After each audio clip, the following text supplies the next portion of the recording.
Então, pessoal, todos bem? Sejam todos novamente bem-vindos ao canal. Vamos analisar mais uma importante decisão do STJ no informativo 648. Já analisamos a primeira decisão sobre a natureza jurídica dos honorários advocatícios, instituto tanto de direito processual quanto de direito material, e naquela decisão o STJ estabeleceu a sentença como marco de aplicação do CPC de 73 ou de 2015 sobre os honorários de advogado. Para entender melhor a decisão, espero que você já tenha assistido ou assista o vídeo já publicado no canal. Nesse vídeo, nós vamos analisar a decisão ou mais uma decisão do informativo 648, mas dessa feita tratando de execução fiscal. Bom, execução fiscal é um dos grandes assuntos de direito tributário. Direito tributário é uma disciplina do núcleo duro da advocacia pública. Eu chamo de núcleo duro o conjunto das disciplinas constitucional, administrativo, processo civil, tributário e financeiro, porque elas representam quase sempre mais de 50% das questões das provas objetivas dos concursos de procuradoria e, na segunda fase, são as disciplinas com maior incidência nas questões subjetivas, peças e pareceres. Então, se você intenta se preparar para os concursos da advocacia pública, é bom ser muito bom, não apenas bom, mas muito bom nas disciplinas do núcleo duro. As suas chances de aprovação aumentam consideravelmente.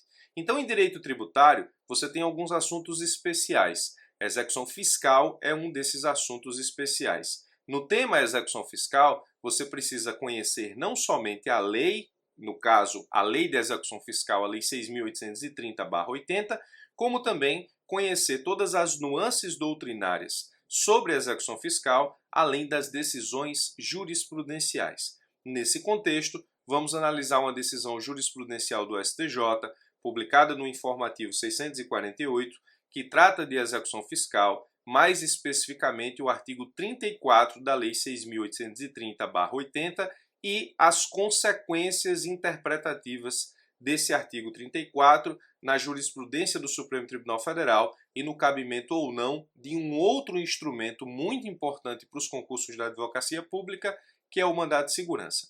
Muito bem, feita essa introdução, vamos analisar o artigo 34 da Lei 6.830/80. O artigo 34 diz o seguinte: das sentenças de primeira instância, ou seja, juízo de primeiro grau, proferidas em execuções, obrigatoriamente execuções fiscais, de valor igual ou inferior a 50 ORTN, obrigações reajustáveis do Tesouro Nacional, só se admitirão embargos infringentes e de declaração. Veja que o dispositivo, ou seja, o artigo 34, ele diz que da sentença não se admite apelação.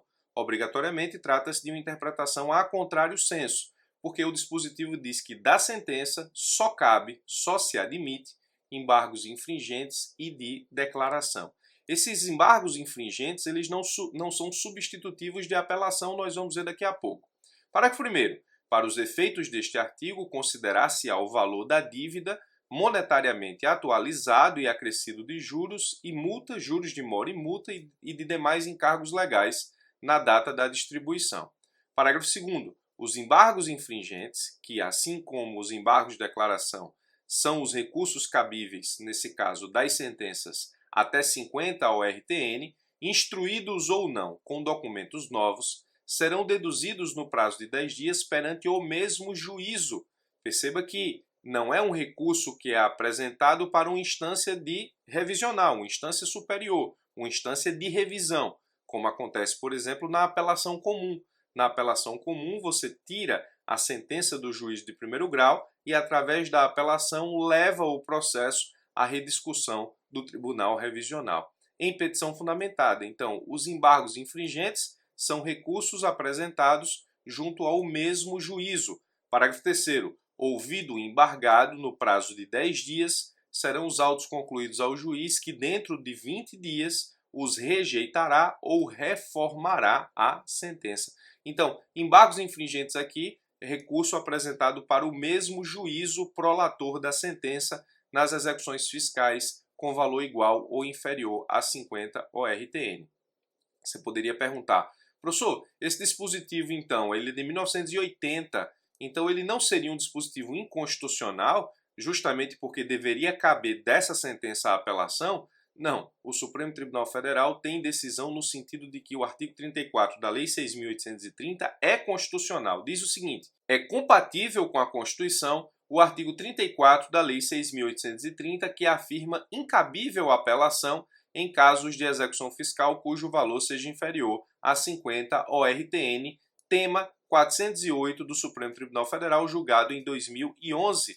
Então você tem duas conclusões a partir desse julgado do Supremo Tribunal Federal e da leitura do artigo 34 da Lei 6.830. Quais são as conclusões? Primeiro, a lei diz expressamente que nós temos uma sentença a partir da qual nós não podemos apresentar o recurso de apelação, portanto, trata-se de sentença inapelável, e o artigo 34 é constitucional nos termos da jurisprudência do Supremo Tribunal Federal. A conclusão seguinte é que esse dispositivo não afronta os princípios constitucionais do devido processo legal, do contraditório, da ampla defesa, do acesso à justiça e o princípio do duplo grau de jurisdição, que grande parte da doutrina diz não ser princípio constitucional, mas princípio de processo. Então nós podemos efetivamente, a partir da leitura do artigo 34 e da jurisprudência do Supremo, chegarmos a duas conclusões que são importantes para a sua prova. Primeiro, o artigo 34 estabelece uma sentença a partir da qual não se pode manejar apelação,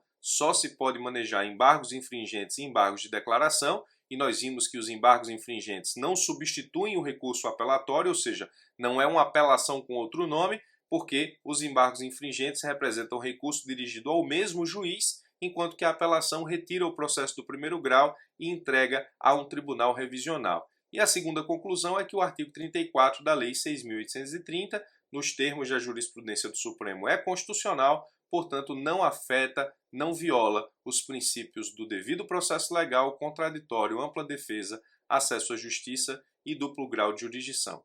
Eu montei uma tabela para explicar melhor o problema. Veja, a sentença, no caso do artigo 34 da Lei de Execução Fiscal, uma vez proferida, ela permite a interposição dos embargos infringentes, ou seja, a apresentação do recurso em embargos infringentes. Dessa sentença, é possível manejar recurso extraordinário. Isso está na súmula 604 do Supremo, que diz o seguinte, ó: é cabível recurso extraordinário contra decisão proferida por juiz de primeiro grau nas causas de alçada ou por turma recursal de juizado especial civil ou criminal. Então, dessa sentença, você pode apresentar recurso extraordinário. Dessa sentença, mesmo que você apresente embargos infringentes, você pode apresentar depois recurso extraordinário. Então, da sentença cabe extraordinário, dos embargos infringentes cabe extraordinário. Tudo bem, mas o que é que a parte prejudicada em sentença em execução fiscal nos termos do artigo 34 fazia? Apresentava embargos infringentes e dos embargos infringentes apresentava mandado de segurança.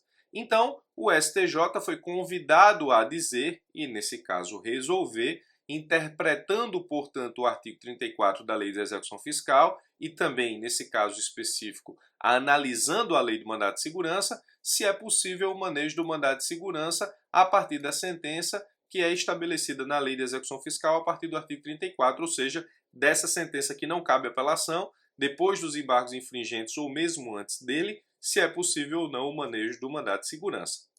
Nós vimos que é possível o manejo do recurso extraordinário. Bom, o STJ julgou e disse o seguinte: é incabível o mandado de segurança nas sentenças do artigo 34 da Lei de Execução Fiscal, e é importante que você acompanhe a construção desse argumento. Primeiro, a súmula 267 do Supremo Tribunal Federal diz o seguinte, ó: não cabe mandado de segurança contra ato judicial passível de recurso ou correição. Aí você poderia dizer, professor, mas os embargos infringentes que cabem da sentença do artigo 34 da Lei de Execução Fiscal não faz as mesmas vezes de apelação.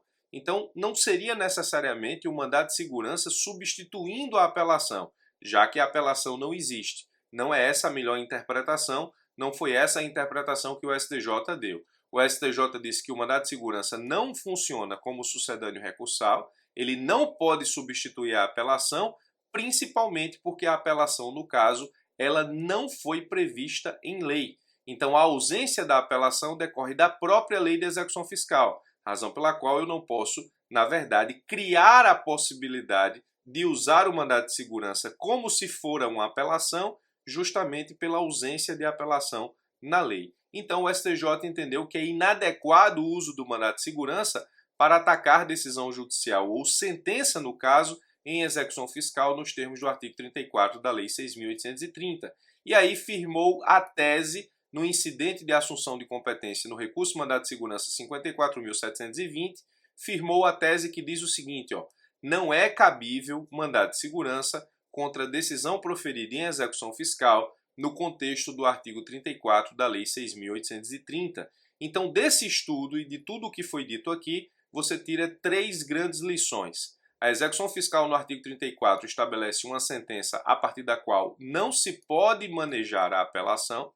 Esse artigo 34, ao dizer isso, não afronta a Constituição Federal, nos termos do que entendeu o Supremo Tribunal Federal. Dessa sentença é cabível embargos infringentes e recurso extraordinário, mas nos termos da jurisprudência do STJ, não é cabível mandado de segurança, porque o mandado de segurança não substitui recurso, não pode ser usado como sucedâneo recursal e a ausência da apelação decorre da própria Lei de Execução Fiscal e essa ausência de apelação foi declarada constitucional pelo Supremo, razão pela qual não se pode utilizar o mandado de segurança no caso. Então nós temos a partir desse quadro aqui a sentença, da sentença cabe embargos infringentes nos termos da própria Lei de Execução Fiscal. Eu coloquei uma seta verde para que você entenda que o recurso extraordinário é possível nos termos da súmula 604 e uma seta vermelha para te dizer que o mandado de segurança não é possível nos termos da jurisprudência do STJ.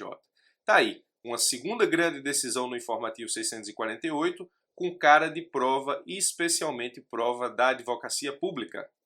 É isso, eu sou Birajara Casado, se você quiser continuar acompanhando vídeos como esse, se inscreve no canal, clica no sino que tem aqui embaixo. Todas as vezes que eu subir conteúdo novo, você vai ser notificado por e-mail e também pelo celular.